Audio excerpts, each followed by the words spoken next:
Pacifica crop breeders private limited company आपका हार्दिक स्वागत करती है। નમસ્કાર ખેડૂત મિત્રો, હું છું પેસિફિકામાંથી સિકંદર ચાકી અને મારી સાથે છે એક ખેડૂત મિત્ર જેમને આપણે પૂછશું કે વેરાયટી બાહુબલી 333 હાઇબ્રિડ કેવી લાગી અને તે કેટલા વર્ષોથી દિવેલા વાવે છે અને કેવું એમને રિઝલ્ટ મળ્યું છે, કેટલી વીણી કરી છે। તો ખેડૂતભાઈ આપણું નામ ને બધું જણાવો। મારું નામ વિનોદ રામજી હાલાઈ છે। હું સુરત પરનો રહેવાસી છું અને મારા ફોન નંબર છે 94 283 11 517। અને વેરાયટી એકદમ સારી છે।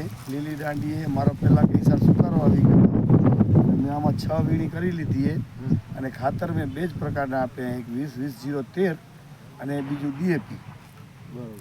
આ 3 એકડમાં મેં 2 ગુણી દીએ 20-0-0-13 અને એનું સાગરિકા નાખ્યું હતું અને પછી વેખેડા કાઢીને 1 જ ગુણી DAPની નાખી હતી અને 1 ગુણી મેં એમોનિયા હલાવેલું છે। બાકી મેં કાંઈ નથી કર્યું, એક દવાનો છંટકાવ કર્યો છે। સુકારાનું પ્રમાણ થોડુંક વાતાવરણને કારણે થોડોક છે, પણ પહેલાં જેટલો નથી એમ। પહેલાં હતા મારા 50% સૂકી ગયા હતા, એ નથી। એટલે ઘણા વર્ષોથી તમે આ દિવેલા જ વાવો છો? મારે આ ખેતીમાં લગભગ 15 વર્ષથી હું ખાલી દિવાલે ને દિવાલ વાવું, બીજું કાંઈ નથી વાવતો। ફરક એટલો કે ખાલી નળી ચેન્જ કરી નાખું। બરાબર। આગલે વર્ષે નળી ઉવા નાખી હોય, બીજા વર્ષે નળી બધી બદલાવી નાખી। મિત્રો 6 વીણી થઈ ગઈ છે। આપણે અત્યારે કચ્છ ભુજના ભારાપર ગામ એવા રોડ ટચ અહીંયા છે અને આ ખેતરમાં આ ખેડૂત મિત્રે 6 વીણી કરી લીધી છે। અત્યારે તમે આની ક્વોલિટી જોઈ શકો છો, લૂમની ક્વોલિટી અને રોગ પ્રતિકારક શક્તિ પણ ઘણી છે।